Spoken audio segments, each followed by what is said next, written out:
This video is brought to you by Midway USA. Support the channel by choosing Midway for your shooting and outdoor supplies.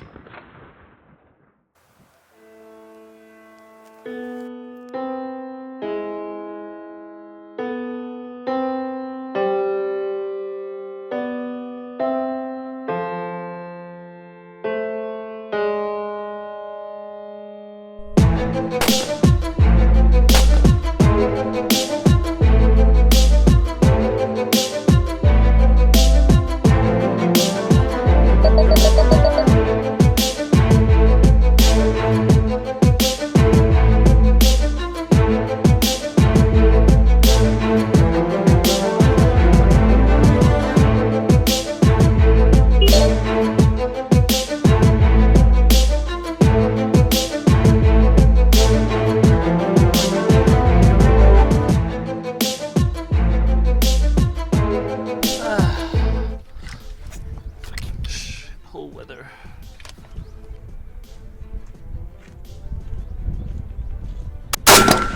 Impact. Those are actually stacked rounds. 200.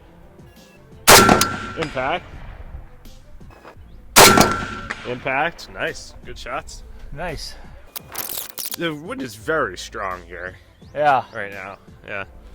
I'm on a 250. Impact. That was in the lower third of the target. Off the left. Just scraped by off the left. Impact. Yep. Yeah, okay, so now I'm aiming on the right edge of the plate for those impacts. Okay. Alright. Right edge. Sounds good. Impact. Impact. Nice. Look. There's someone in our line of sight. I see. How exciting. Is that deer undercover? No. That's probably okay. Okay. Oh, Jesus Christ. Maybe not. I don't know. It's right there. Yep. Scatter. All right. There we go. Well, let's not target the residents here, eh? Yes, 350. That was quite a bit short. Impact. Impact. Okay. Alright, what happened there? I put it on the 300 meter setting and I aimed at the base of the plate.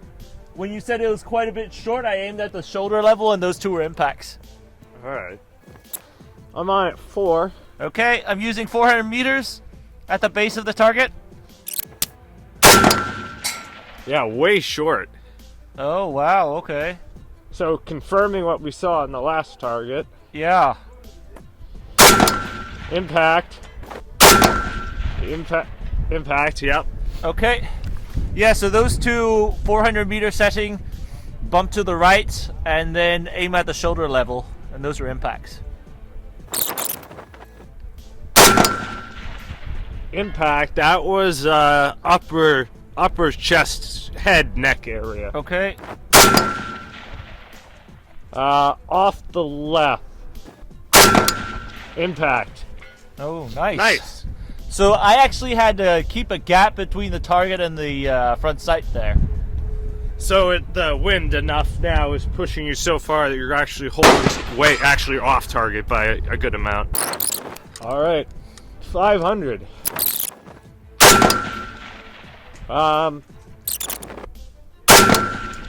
Impact.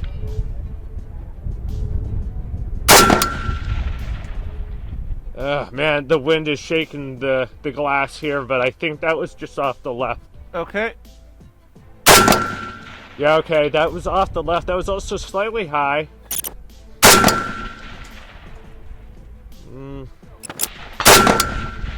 Impact. Nice. I mean, look, all things considered, that actually seemed pretty impressive in your ability to correct fire based off of what I was telling you. So a little bit different between this one and some of the other ones that we've shot in the past. I've actually never been entirely happy with the AKS74 that we did before because of the ammunition choice. We we were restricted. The owner asked us not to use corrosive ammo, which we still couldn't use 7N6 here because steel targets, steel core. That's not respective of the owner's property. But the closest we have right now is basically just store-bought ball ammo. We're shooting this Wolf bulk lacquer stuff. So in the past we've seen the performance pretty close to what you would see with 7N6. And we wanted to see what a military configuration 74 would push, which this is from a Bulgarian kit. It is made in Bulgaria. So unlike some of the newer production Arsenal SLR 104s, this was at one point of its life a military rifle. And the Bulgarian manufactured 74s were actually very close to what the Russians were using, and close enough to even sometimes you would find Russian trunnions on the Bulgarian military rifles. And so I'd always wanted to redo the 74 on the practical accuracy course with bowl ammo and something that was as close to a military configuration as I could get. Quite frankly, Josh, very impressed with its performance in wind. Like you said, we could make corrections that Josh was feeding me, and they were effective hits to 500 yards with the iron sight setting. So I don't know, there seems to be a lot more that we could really delve into this, but it's just really cold right now. You have anything to add? No. Okay. We'll see you guys at the debrief. Stay warm. Привет, товарищ. You must have caught me admiring my flowers. I was only about to fertilize them, the best way I know.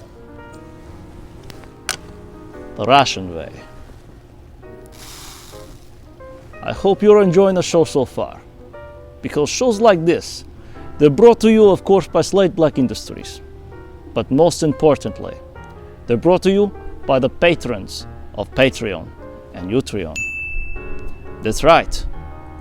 This group of comrades, they support us financially, intellectually, but most importantly, emotionally. So today I'd like to invite you. Come, join us. Become one of us. Together, we are going to start the revolution in small arms development. But if you cannot, we understand. We will be just as happy to see your comments in the comment section below. But for now, I have to finish fertilizing, and we will get on with the show. All right, welcome back into the debrief. We shot another AK, Henry. We shot another AK74 variant in 545. Again.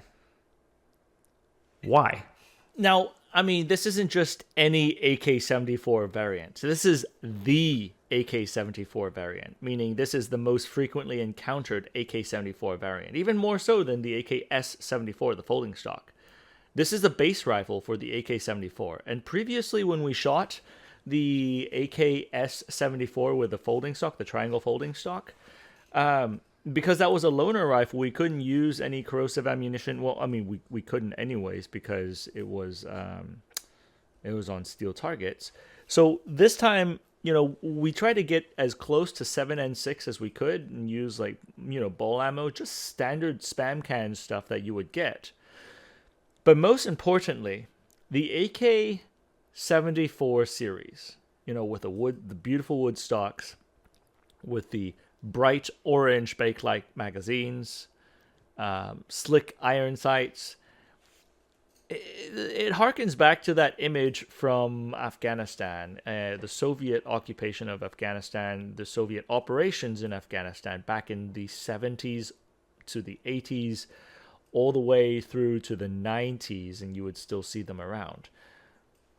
But recently, in 2022, the AK-74 made a massive reappearance in Ukraine, shooting spam can ammunition, which is the most frequently encountered ammunition out there, with iron sights and nothing else. The configuration that we see right here is a very standard Soviet-era configuration that has been dug up in 2022 and frequently on both sides of Russia and Ukraine, and been seen used in their troops in the Ukrainian Territorial Defense Force and even civilians in the early days of the defense of Kyiv. And so I thought it would be interesting to, one, actually get to redo this with spam can ammunition, as you're supposed to be shooting out of these things, but then also see how it would do with this very frequently encountered configuration. And we were blessed this day with very appropriate weather to test this configuration. Yes. Cold, windy, wet. Yeah. The trifecta. Yeah. And the interesting thing, though, Josh, we've shot this, the AK-74, with the wrong ammunition. We killed it. We killed the 500-yard target with 30 rounds, so a full magazine. It was about 30 rounds, right? And then we also shot it with the RPG scope, the PG-07 scope, which is absolutely ridiculous. And we also cleared the course. And then later on with your SLR 104, before we specced it out, we shot it with the 1P29, the Trilux copy scope, and it also did extremely well. But with iron sights in full stock configuration, and this is a complete Bulgarian rifle, I felt that it did all right. Well, shoot, it was one of the best AK runs I think we've had on the show. Yeah. Right? I think you cleared the course, and I'm probably going to get it wrong now. I think it was 23 rounds, though. Yeah. And so, and within the perspective of performance, one of them was, or two of them, back to back at 350 and 400, were both elevation-related problems on your first shots that you then immediately were able to perfectly course correct as soon as you got the call of where the round impacted, which I think led us to believe that we might have had the sights like slightly low, or not trued, at least not trued out at distance. But I mean, imagine being in a strange location in Ukraine, whether you're a Russian conscript or a Ukrainian civilian, and you're handed an AK-74. Right? And you don't know what distance, you don't know what zero it is. I mean, obviously, I got to at least zero at short range, but it is a system that we were able to figure out where we were hitting and adjust it to then land on target afterwards in high winds. Yeah, yes, absolutely. I think it harkens back to, there's a second half of this entire conversation, which is, over time, as we've spent more time shooting, you've certainly, I think it's fair to say you certainly developed additional skill for sure, in being able to shoot, especially across various platforms. Yeah. And we have a better overall setup in order to spot and record. You know what's going on. You're more intuitive with where the hits are and what the adjustments could be as well. So between the totality of us as a system, like as a unit working together, as we've started to bring out rifles that we shot originally and running them through the course again, maybe with some small differences and caveats, like in this particular instance, we're using a different ammunition type with what happens to be a different actual rifle, even though the rifle itself is still the same representation of that same style of firearm. We're seeing a kind of across the board, as we've begun doing this testing, that we're able to shave off a couple of rounds at least with each of the rifles that we have put through on sort of like a second look type run for the course. Yeah, but this is drastic. This is more than a few rounds. That's right. I mean, we went from high 20s or 30 down to mid or low 20s. Yeah. And I agree with you. I think it's a material difference. Universally, though, across all of them, what I was sort of indicating is we are seeing improvements. Right. And some of them we're seeing, as you said, much more drastic improvements as well. Yeah. So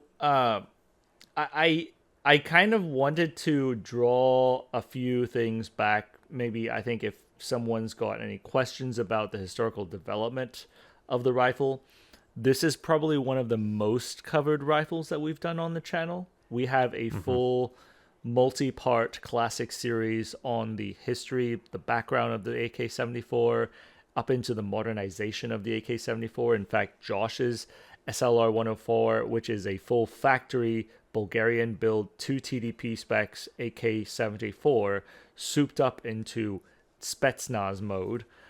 And I would encourage you to check out any of those AK-74 pieces of content that we've pushed out there. And I think you'll see that the AK-74 is actually way more accurate than people in the Cold War, like late Cold War, would have circulated the AK's accuracy. But the rifle was not necessarily accommodating the 5.45 cartridge initially with pure accuracy in mind. In fact, Mikhail Kalashnikov vehemently and famously denounced the switch over to 5.45 by 39. He disliked the 5.45 cartridge.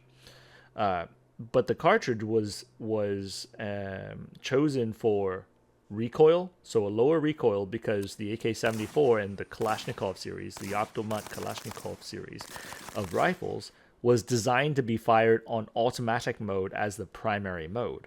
So a decrease in recoil would be increasing the cone of accuracy as you lay out a siege of salvos downrange. But then also, interestingly enough, and we learned this from Max Popenker, logistics. And I absolutely love this point. The fact that 5.45 is much lighter than 7.62 by 39 means that each helicopter ammunition drop, each truckload, each train load of ammunition, you could pack way more ammunition for your unit than 7.62 by 39. And by extension, your soldier could also carry more ammunition as they go on mission. So the AK-74, in my opinion, was, in adopting the 5.45, was one of the most tactically significant decisions that the Russian and the Soviet military made for their infantrymen going forward. And it was absolutely a direct competition with the M16 as we deployed it in Vietnam. So the interesting thing, when we tie that all the way back to accuracy, what we were talking about, it wasn't necessarily, the 5.45 wasn't necessarily designed purely for accuracy, but then your point of impact was actually able to shift farther back for the battle zero, meaning where the 7.62, when you slide the rear sight to the P position, the battle sight, the constant position, you had a belt buckle hold at 300, and anywhere between 0 to 300 meters, you would engage on the torso. Whereas the 7.74, you slide it on the P, the Posayani position, and you're really looking at 400 meters. So you're increasing 100 meters on your distance, engagement distance, because of the lesser drop-off of the cartridge. And so the flatter trajectory of the 5.45 then, I believe, allowed for a adjustment to aiming, zeroing, and engagement doctrine for the Soviets. Yeah, so that's a really good point. When you're talking about the difference in doctrine, right? So I think the biggest contrast to this is the American doctrine. And so the Soviet doctrine when you have a rifle at a 400 meter zero, and basically this is how much drop you have, you can aim at the belt buckle and hit anything between the throat downwards to the belt buckle. And that's very smart, because then all of a sudden when you're training conscripts or people who, let's say, just people, right? Instead of telling them at this distance you have to aim at this location, no. If you're in a firefight, aim at their belt buckle. Within 400 meters, you should hit them as long as the wind cooperates.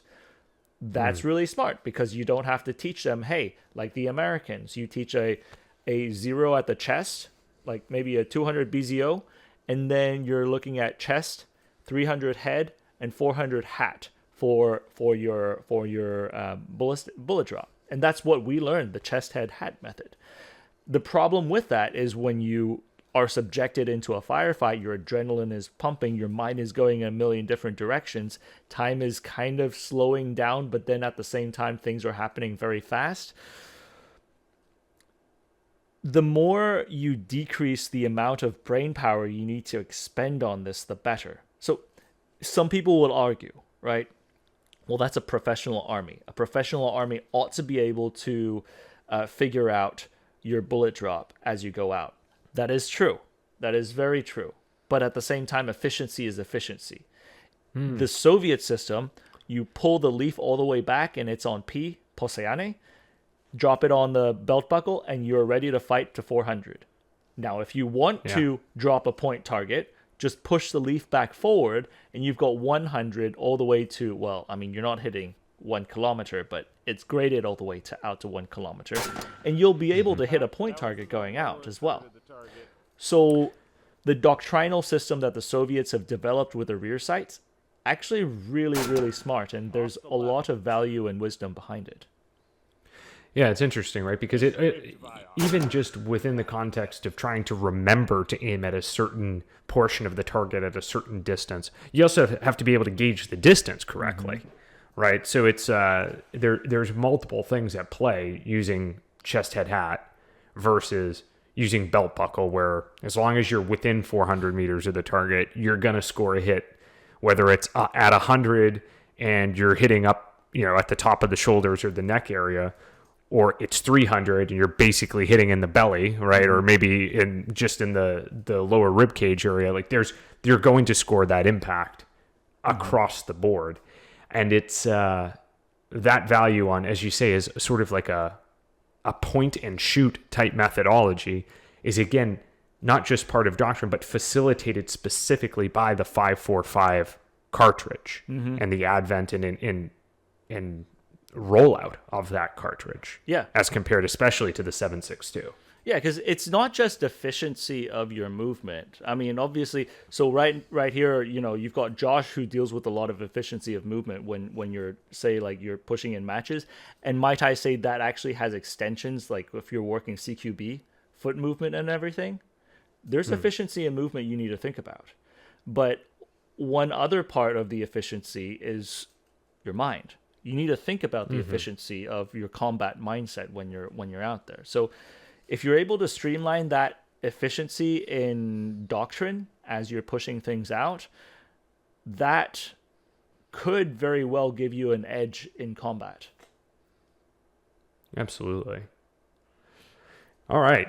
So with that said, we had one of probably the most aesthetically beautiful AK setups, right? With the gorgeous wood stock and everything sort of laid out perfectly, being shot in weather conditions that I think from a nerdy like videography perspective and photography perspective just lend to a very, very pleasing image of this particular rifle. Coming through, being shot with the ammo that you, the viewers and the internet, made sure that we knew we needed to shoot with the next time we took this thing out. And scoring what is, frankly, a very good score for the course. So if we're looking back at, let's say, the AK74, it's developed to rival the M16. The M16 obviously has the accuracy edge. it has the edge on sighting system. But at the same time, I don't think it's as simple of a story like in a video game to where you say you have stats on this and it increases the performance of the rifle and therefore you're going to win a war.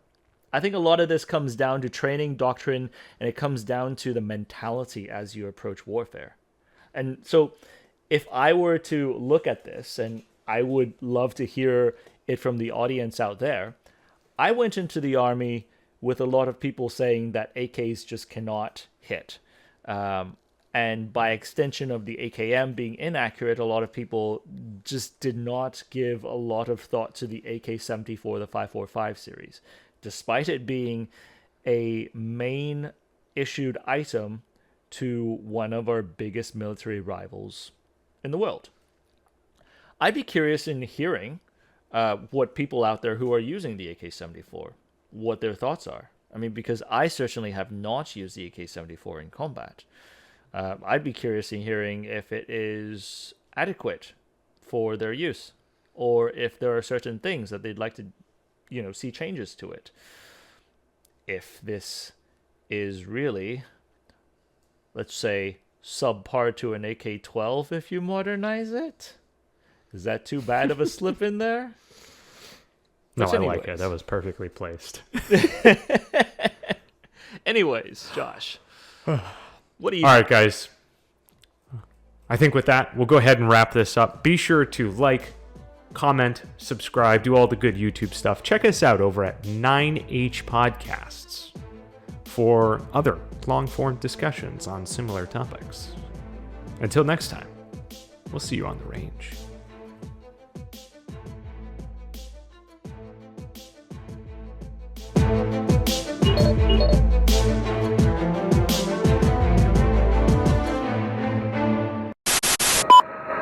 This is Steel 96, 4 Vic, 8 packs, red con 1, green and green. How copy, over? Steel 96, this is 716, roger, over.